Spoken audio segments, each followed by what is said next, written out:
या देवी स्तूयते नित्यं विबुधैर्वेदपारगैः सा मे वसतु जिह्वाग्रे ब्रह्मरूपा सरस्वती। नमामि नारायणपादपङ्कजं करोमि नारायणपूजनं सदा वदामि नारायणनामनिर्मलं स्मरामि नारायणतत्त्वमव्ययम्. Invoking the grace of Goddess Saraswati, Guru Ayappan, Mahaperiva and Guru Parampara, we are now entering into Dashakam 13 called Hiranyaksha Vadha Varnanam, verse number 1. This Dashaka is again based on Tritiya Skandam, Bhagavata 3 and the chapters 18 and 19. This Chandas, the meter is, there are 17 syllables in each line, and the meter is called Shikarini. It is set in the Chandas, the meter called Shikarini. We'll read the verse first. Hiranyaksham tavad varada bhavadanveshana param charantam samvarte payasi निज जंघा परिमिते भवत भक्तो गत्वा कपटपटुदीर नारद मुनिः शनैरुचे नंदन धनुजमपि निंदं स्तव बलम.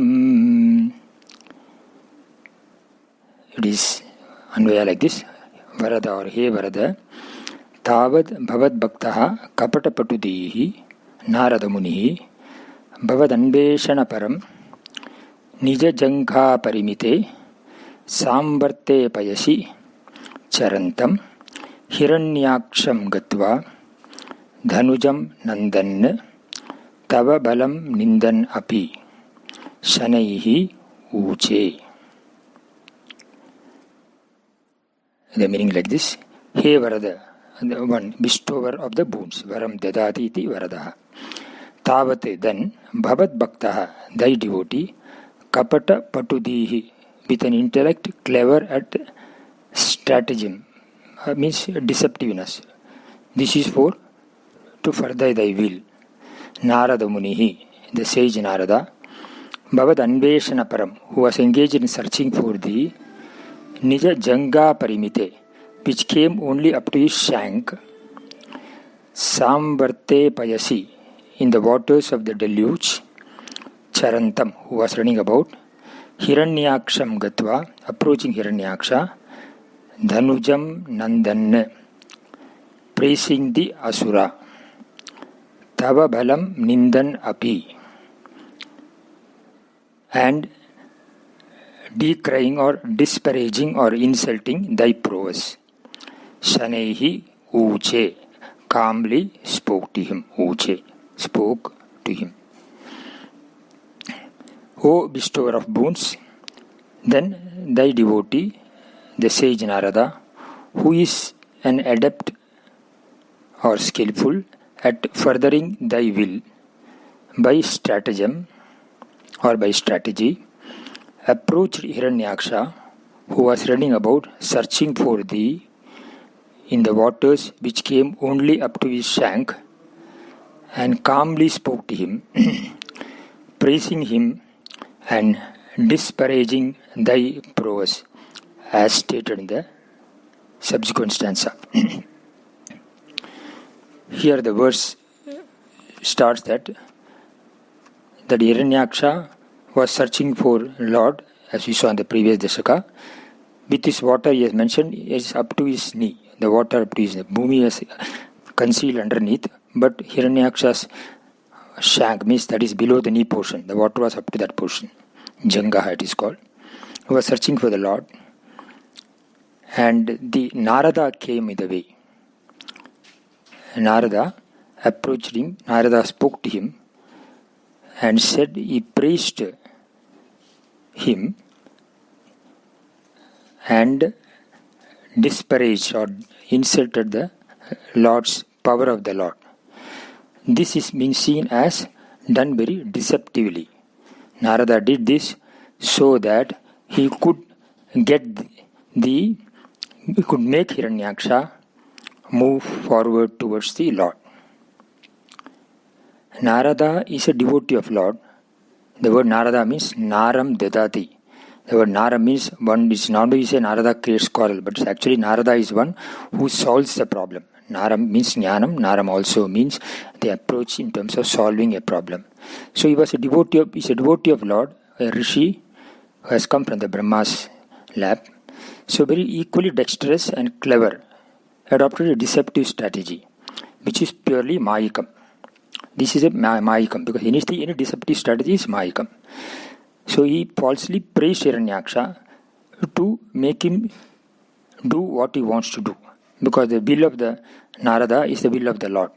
He wanted him to go towards the Lord. And therefore Narada praised Hiranyaksha and insulted the powers of the Lord.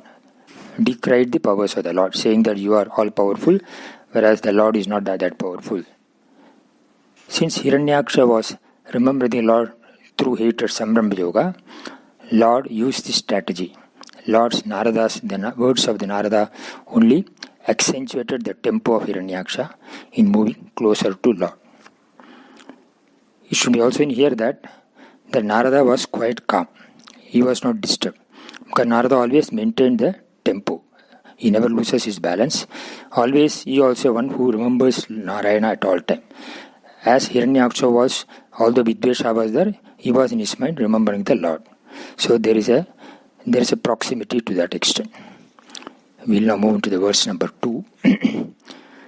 Samayavi Vishnur Harati Bhavadiyam Vasumatim Prabho Kashtam Kimidamiti Tena Bhigaditaha Nadan Kvasau Iti Samunina Darshita Pato Bhavantam Samprapad Dharanidhara Mudyantamudakad Samayavi Vishnur Harati Bhavadiyam Vasumati Prabho Kashtam Kimidamiti Tena Bigatitaha Nadan Kvasau Iti Samunina Darshita Pato Bhavantam Samprapad Dharanidhara Mudyanta Mudakad Saha Mayavi Vishnu Bhavadiyam Vasumati Harati Prabho. Hey, Prabho means Almighty One here.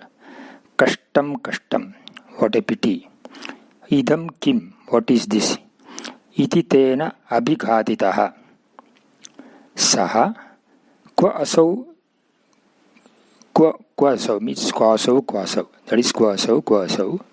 Iti Nadan Munida Darshita Pataha Dharanidharam Udakat Udyantam Bhavantam Samprapad. This is Anvaya.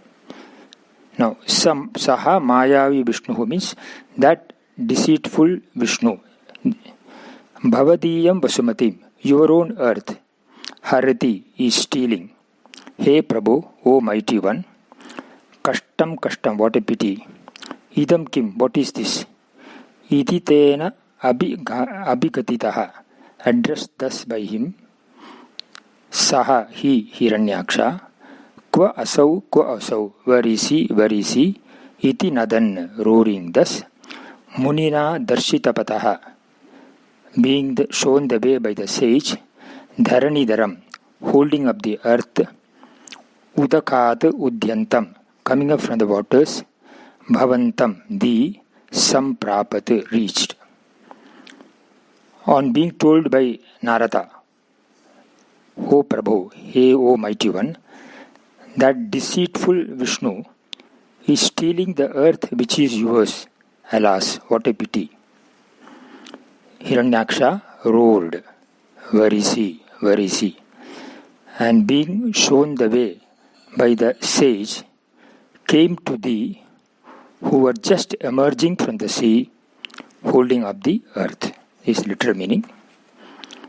We will now look into there's an address made here. Narada, of course, addressed Hiranyaksha as Prabhu. The word Prabhu also comes in the Vishnu Sahasranama, where the Lord is called Prabhu. It's a very important word, therefore I thought we'll take this. It comes as the 35th Nama and also the 299th Nama, twice in the Vishnu Sahasranama. We'll just go through the Shankara Bhasha and Shankara's words and then move on further. Prabhu means the one who has unsurpassed skill. Sarvasu kriyasu samarthyadishayavan Prabhu. Samarthya Atisayavan Prabhu.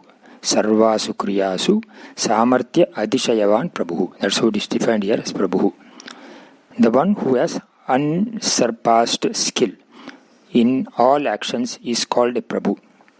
Ishvara is therefore that Prabhu. He has the Samarthya, the capacity to create, sustain and dissolve the Jagat without requiring the help of anything or anyone else or anything else. So there is excellence in his capacity. He is almighty and absolutely capable, and there is nothing that he cannot do. This Atishayavan means the Lord is actually called the Niradishayavan. Niradishayavan means for him he has got absolute skill. He is absolute in all respects because he is the creator. That is why he is called Prabhu. Samarthya Adishayavan. Adisha means his skill cannot be compared with anybody. The skill of a finite person can be compared with another person, but Lord's skill is absolute. So skill of all people, all other persons have come from the Lord, and therefore he is a Niradishayavan Samarthyaha. That's how it is mentioned here.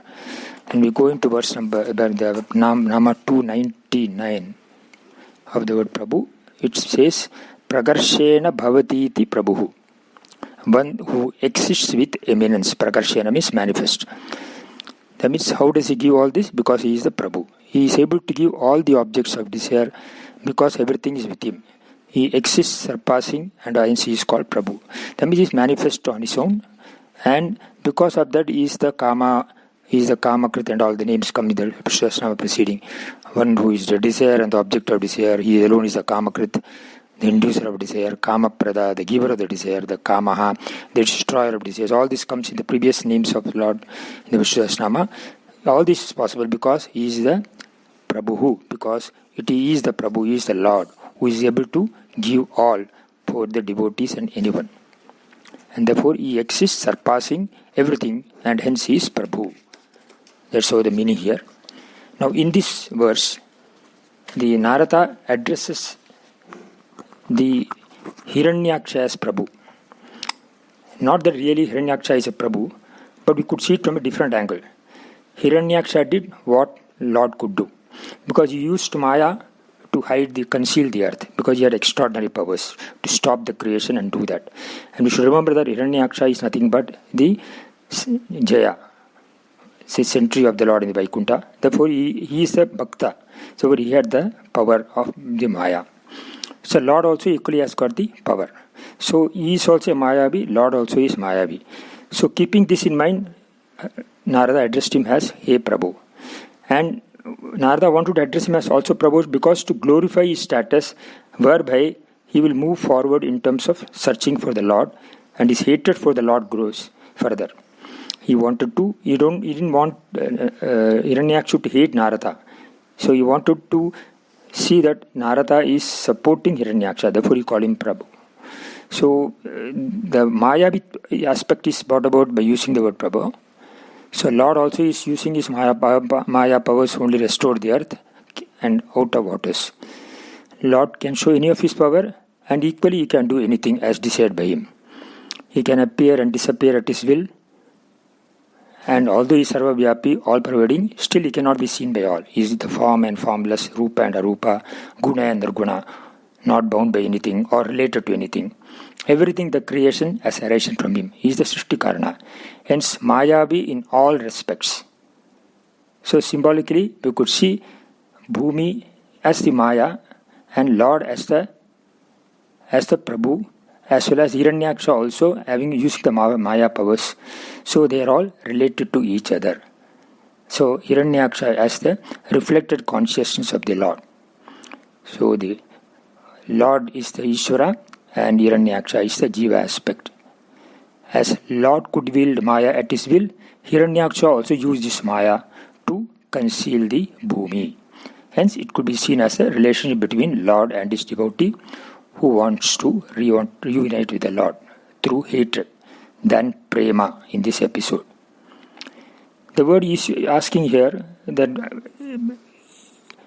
Hiranyaksha says, Kwaso. Where is he? This word is very striking. Actually, in Sanskrit, the asau means also, in English, the translation for asau also is he, saha also he. But actually, the stems are different. In Tamil, when we say saha means avan, asau means even. That kind of word, if you don't have any equal in English, we can say saha means that he, and asau means this he. The word saha, in grammatically, it comes from the stem, nominal stem called tad, saha taute, pullinga. Whereas the word asau comes from the nominal stem called adas, asau, amu, ami. So, masculine, pratama ekavajanam. Here he used the word asau, not saha. He says, Hiranya roared because she was roaring, and he used the word where is he, because that denotes that he used asau means that the Lord is close by and not away.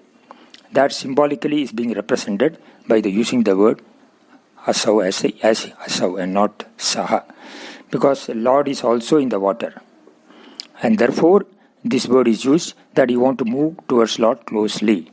That is being also is pointed out by the word asau.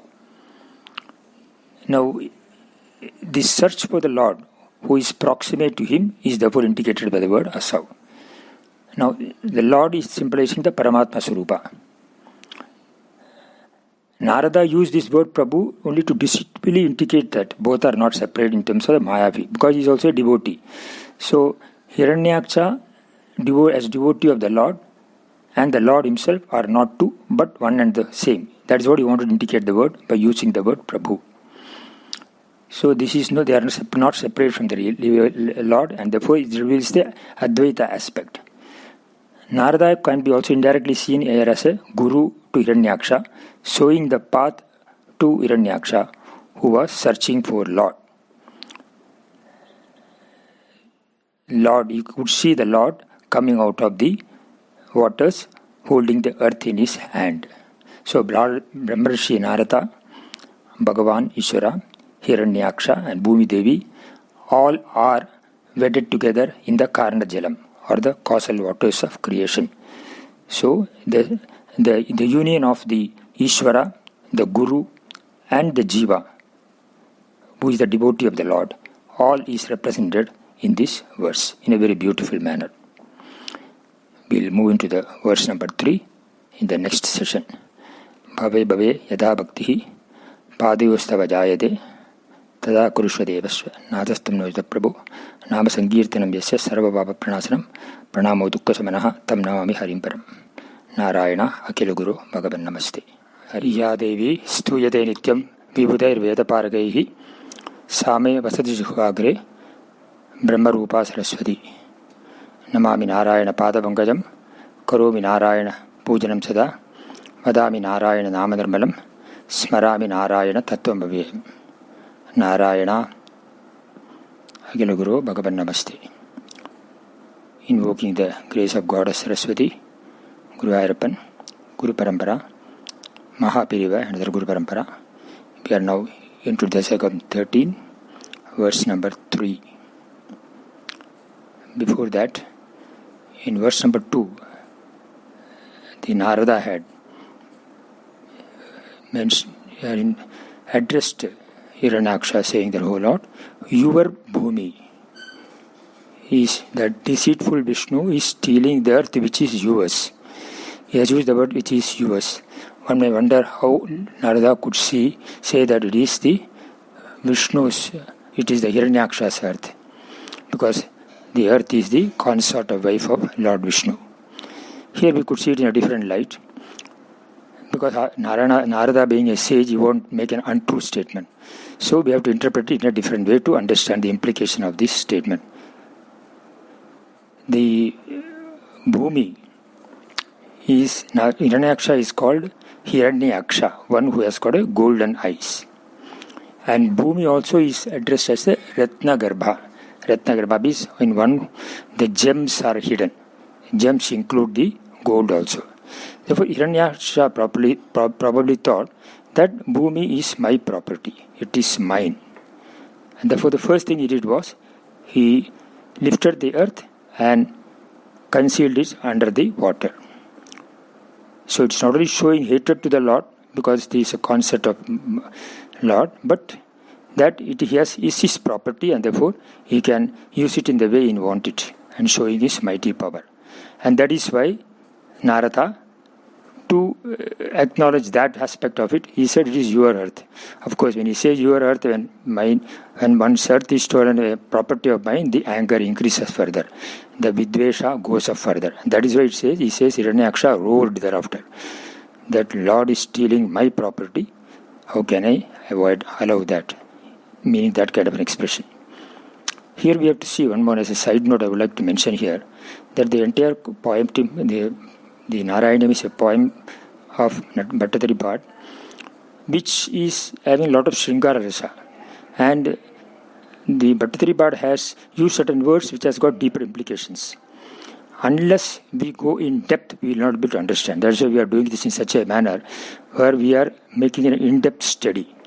The purpose is to improve the quality, not increase the quantity.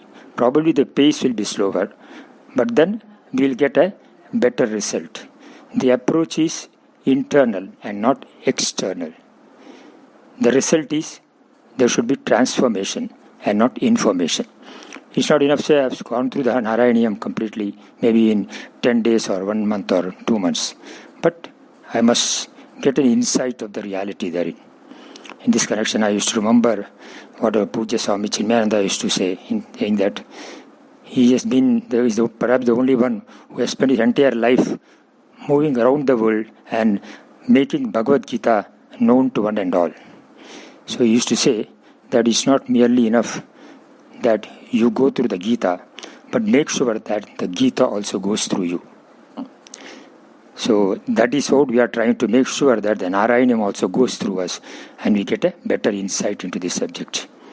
In this context, I would like to mention here also, as Swamiji has done for Bhagavad Gita, our Ubanyasa Chakravarti, Brahmashri Anandaram Dikshit has done for Narayanam by making, not only in Tamil Nadu, throughout the world, make the devotees aware of this poem composition.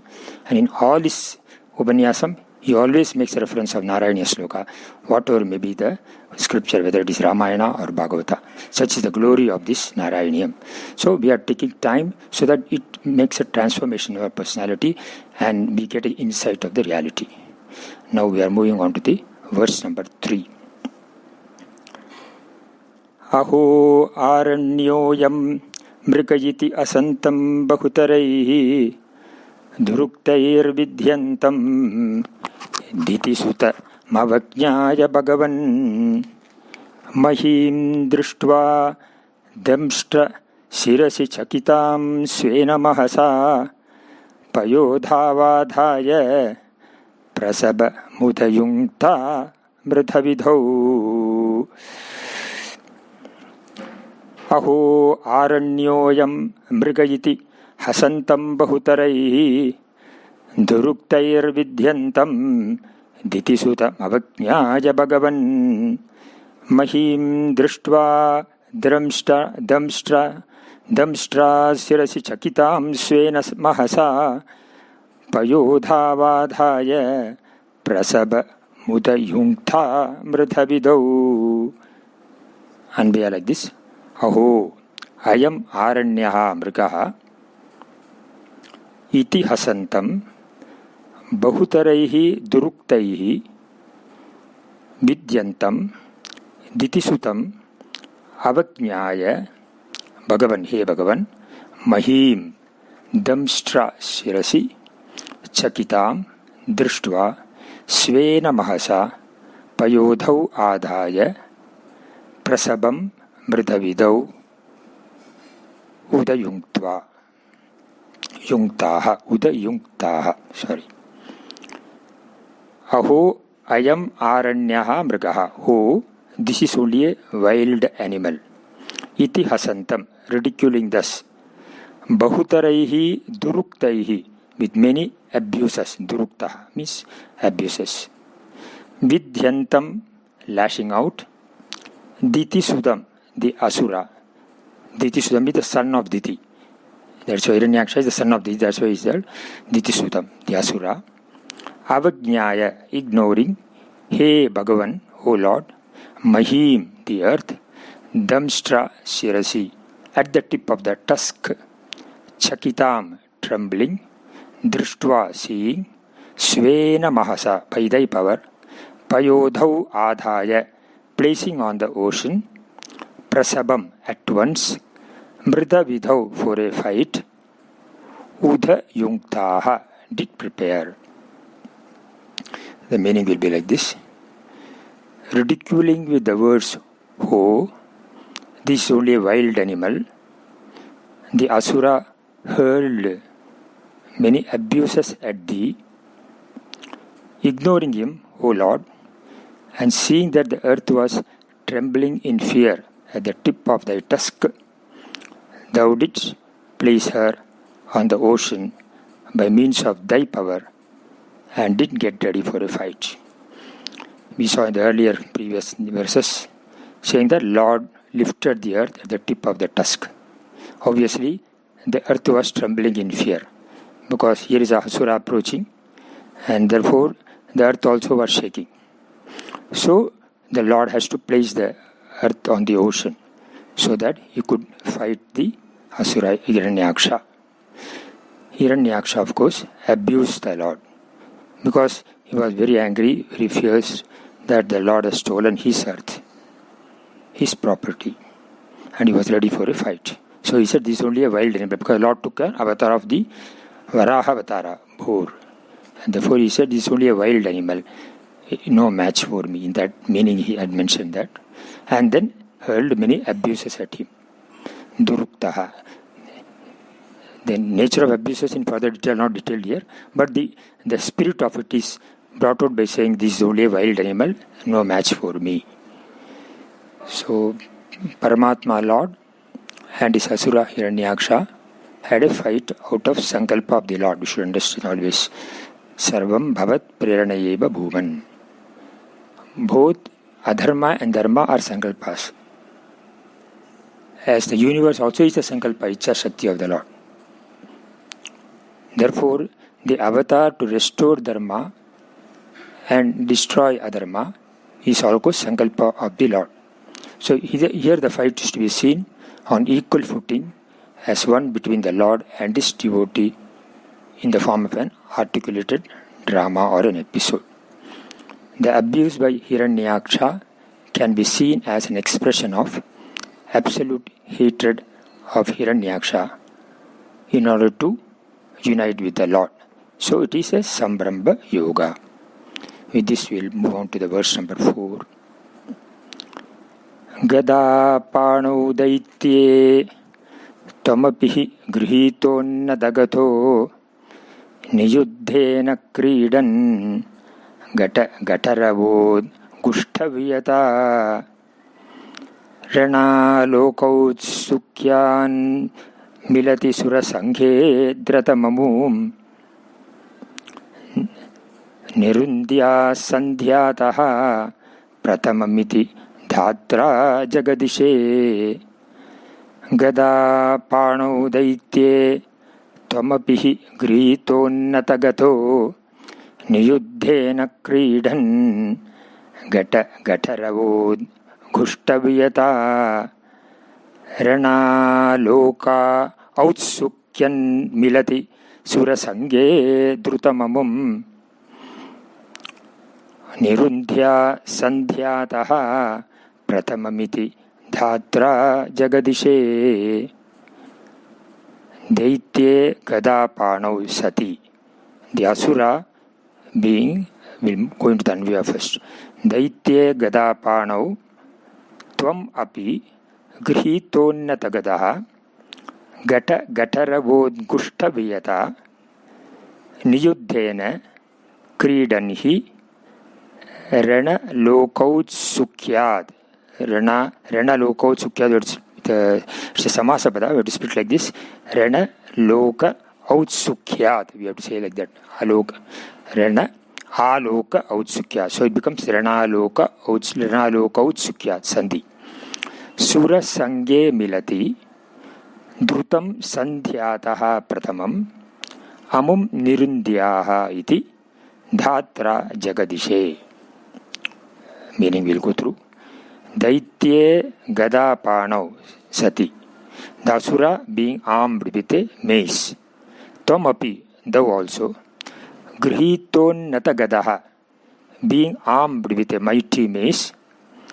Gata Gatara Vod Gustavayata, which made the sky resound with the sound of the clashing of the maces. Niyuddhena, by a duel. Kridanhi, entertaining a sport. Thyself indeed. Rena Aloka Outsukyad, out of eagerness to see the fight. Rena, fight. Aloka means to see. Outsukyad, the eagerness. Sura Sangye Milati. Sura Sangye means when the hosts of gods assembled. Sura means with the consorts. That's what it means. Sangye. Sura means Sura Devas. Sangye means their partners. Milati. Drutam Sandhyataha Pratamam. Drutam Sandhyataha. Quickly Sandhyataha means before dusk. Drutam. Quickly before dusk. Amum Nirundhyaha. Kill this Asura. Iti thus. Dhatra Jagadishe. Thou were requested by Brahma. Jagadishe. Jagadishe is a reference to Brahma, who made a request. The Asura, being armed with a mace, thou also did hold a mighty mace, and did entertain thyself with a duel, during which the sky resounded with the clash of maces. The gods then assembled out of eagerness to see the fight, and Brahma requested thee to slay the Asura before dusk. Here, two things are pointed out here. Both the Asura Hiranyaksha and the Lord, they were equipped with mace, that is the Gada. So the fight was a dual fight with a mace. Then it entertained the Devas. Because of the mace, the noise, the sound of the maces resounded, clash of mace, because the fight was the mace. And the Devas with their entire family, they came to see the fight. They were marching from the up out of eagerness. The eagerness is there because they knew that Jaya is nothing but an avatar. The Hiranyaksha is nothing but avatar of Jaya, was come down on account of a curse, and they wanted to know how the Lord is going to fight with the devotee and slay him and bring him back to him. So that eagerness was there to see the fight. And of course, Brahma made a reference to the Lord, say that he should slay the Asura before dusk. Dusk is the Sayam Sandhya time, the interval between the day, concluding of the day, and the beginning of the night, Sayam Sandhya time. Because the Asura, the Brahma made this request that you should slay the Asura before dusk. It could interpret as slay the Asura before Sandhya time or before the end of the Sandhya time, definitely before night. Because Asuras become very strong after dark. And then Brahma made a request to the Lord to slay or to kill the Asura before dusk. It ends in this manner. We'll go into the Bhavartha, deeper meaning of this verse, in the next session. Bhave bhave yada bhaktihi padayostava jayade tada kurusha devesha natastam no yata prabhu nama sankirtanam yasya sarva bhava pranasanam pranamo dukkha samanaha tam namami harim param narayana akila guru bhagavan namaste Haryo. Ya devi stuyate nityam vibhudair veda paragaihi same vasadu jikhvagre brahma rupa saraswati namami narayana padabangajam karomi narayana pujanam sada vadami narayana namanirmalam smarami narayana tattvavyayam. Invoking the grace of Goddess Saraswati, Guru Ayappan, Mahaperiyava and Guru Parampara. We are now on Dasakam 13. We completed verse number 4 with the literal meaning of the verse. We'll go into a little more details of the Bhavartha of this verse. It was mentioned in that verse that the Asura also was armed with a mace, And Lord also was holding the mace called Kaumudiki, and they had a duel fight. And with the sound of that maces, the sky resounded with that clash, and all the gods had assembled out of eagerness to see the fight. And thereupon Brahma requested the Lord to slay the Asura before dusk. This was the literal meaning of the verse we saw last time. We'll go into the little more understanding of this implication of this verse. Hiranyaksha was ready for the fight with mace. Lord also took the mace, and this was only a leela for Lord in the form of a fight. So this is more of a kriya, play of the Bhagavan we could see, and hence Devas assembled out of eagerness to see the fight. Before dusk he used to be killed quickly, said Brahma, because after dusk the Asuras become very strong. They are called Nishacharas. In fact, we have got nocturnals in some animals also, some worms, etc. They move around more more actively at night time, like cat, lizard, etc., cockroaches and all. They are more active at night time than daytime. So Asuras also, they gain extraordinary powers. And that is why before he gains extraordinary power, maybe at night time, logically in the scheme of the niti of the Lord universe, he cannot be killed. Not that Lord cannot kill, but therefore Brahma reminded that he should be killed before dusk. Hiranyaksha is an extraordinary Asura, and his tapas, for example, Shakti which he had during night time, he is searching for the Lord with that ekagrata. Sandhya time represents the time where the concentration increases. So he having the Gada, and the Lord is also holding the mace called Kaumudiki. Here the poet has brought out some aspects of equality between the Lord and the Hiranyaksha. We saw that both are in water. The Karana Jala we can call it, or in the ocean. Both have stolen as though the earth. Hiranyaksha has stolen the earth in the first place by lifting the earth and submerging in water, claiming it as his property. Lord also indirectly stole, in the sense he got it back from the Hiranyaksha, so that restoring the earth its initial status. So there is some kind of equality in terms of the Vastu which is being talked about. Both are in the same loga, but one represents the Shashvata, the eternal aspect, another is the Amshavatar of the Lord. This difference we have to see. The Hiranyaksha is the Amshavatar, means the devotee of the Lord. Hiranyaksha as Amsa of the Lord is also part of the Lord. We have to see always that. Because due to remembrance of the Lord at all times, he has gained these extraordinary powers, the Sattva Bala and the Atmika Bala. So the fight is not to kill Hiranyaksha, but show him the path to moksha. This should be we should remember all time. Reunion with Lord, because that's a part of the curse. So uniqueness of the Sambramba Yoga or Vidvesha Yoga is presented in the form of fight.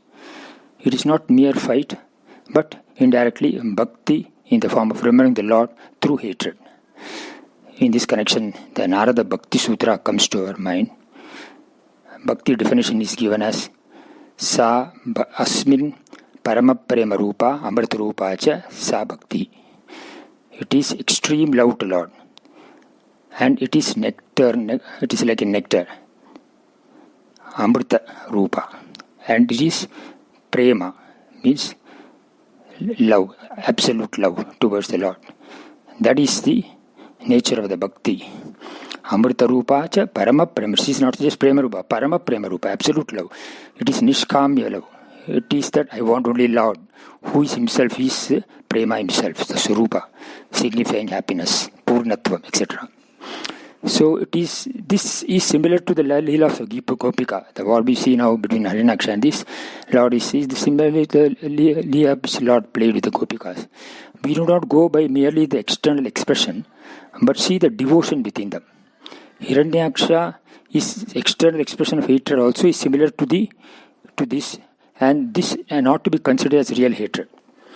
Bhakti in another place also is defined as Yellabdva Puman Siddho Bhavati Amrito Bhavati Tripto Bhavati Yat Prapya Na Shochati Na Dveshti Naramate Na Utsahi Bhavati. Here the devotion attaining which a person becomes Siddha, means accomplished, Amrita, immortal, is content, Triptaha means full of contentment, fulfillment, and free from Shoka. There is no Shoka in him. na sochati, and no, na dveshti, na ramate. Here, na ramate could be seen as raga and dveshas are not in him. And the autsukya, the enthusiasm born of curiosity, is only there. And he is free from, it does not have any autsukya bhava, the enthusiasm born of curiosity also. This is nature of the bhakta defined also in elsewhere. So Hiranyaksha is a siddha in the sense he could lift the earth and submerge it in water and stand above the pralaya jala. He has got extraordinary powers. And he accomplished this, and he has other traits of bhakti. He is searching for Lord and encountering the fight. Here we can resemble this bhakta similar to Markata Bhakta, Markata Kishora Bhakta, where that is presented here. He belongs to the Markata, holding on to the baby monkey, holding on to the monkey, like that parent monkey. Hiranyaksha is holding on to try to reach the Lord through his own effort. Hence, the hatred is not in its original nature, prakritam, but ultimately manifesting in the form of parama prema. This is all you have to understand the implications. He had already gained Salokya, Samipya and Sarupya while in Vaikunta, before the presence of the Lord. Now it is a time for effort for him to gain the Sayujya by encountering the Lord. So symbolically, when you look at a sadhak also, those through seeing himself as Ishvara, he gains what is called Sarupya. Through mind remembering him, he is called Samipya, proximity. And through devotion, seeing the universe as Lord, he is Salokya. And himself and the Lord are not two, but one and one. He is called Sayujya. These are the various states. So sadhak ultimately comes to the Sayujya state, where Aham Brahmasmi you talk about. So here Brahma's request to slay Hiranyaksha is to enable Hiranyaksha to gain Sayujya with the Lord after Samipya, there is proximity to the Lord, by encountering the Ishvara who has taken the Varaha Avatara. This much you could see as the inner implications of the verse number 4. With this we will now move into the verse number 5. We'll read the verse now. Gadonmarde tasmin tavakalu gadayam diti bhuvo gatha gadad bhumau jatiti patitayam ahabo mritusmerasyastvam dhanujakula nirmulanachanam mahachakram smritva karabhuvi dadhano ruruchishe. Once more. Gadon marde tasmin tabakalu gadayam diti bhuvo gatha gadad bhumau jatiti patitayam mahavo mritusmerasyastvam dhanujakula nirmulanachanam mahachakram smritva karabhuvi dadhano ruruchishe. We'll go into the Anyaya. Tasmin gadon marde taba gadayam kalu diti bhuvaha gata ghatad jatiti bhumau patitayam ahaha bho. Ahaha is an exclamation mark, wondering. Tvam mritusmerasya dhanujakula nirmulanachanam mahachakram smritva karabhuvi dadhanaha ruruchishe. Tasmin gadon marde, in that fight with the maces, tava gadayam khalu, when thy mace indeed, diti bhuvaha, of the asura. Diti bhuva means the son of Diti. That's why it's called Diti bhuva, Hiranyaksha. Gatha gatad, by a blow of the mace, jatiti, suddenly, bhumau patitayam, fell on the ground. Ahaha bhoho, what a wonder, O Lord. Tvam mritusmerasya, thou with a smile on thy face. Mritu means a smile. Asyam, this face. Dhanujakula nirmulanachanam. The Chana means one who is famous or one who has got the skill. As Danujakula Nirmulana means destroyer of the entire Asura race. Danujakula is the Asura. Danuja means Asura mean. Mahachakram, the great discus. Here is a Sudarsana, of course. Smritva, thinking of. Karabhuvi Dadhana, holding in the hand. Ruruchishe, did shine. The meaning goes like this. During that clash of maces, when thy mace suddenly fell on the ground, because of a blow from the mace of the Asura, what a wonder, O Lord! Thou didst think, with a smile on thy face, of the great Sudarsana, which is famous as the destroyer of the entire Asura race, and getting it immediately. Thou didst shine with the discus in thy hand. This is the meaning of the verse. Here we should understand here the encounter is a fierce encounter with Hiranyaksha.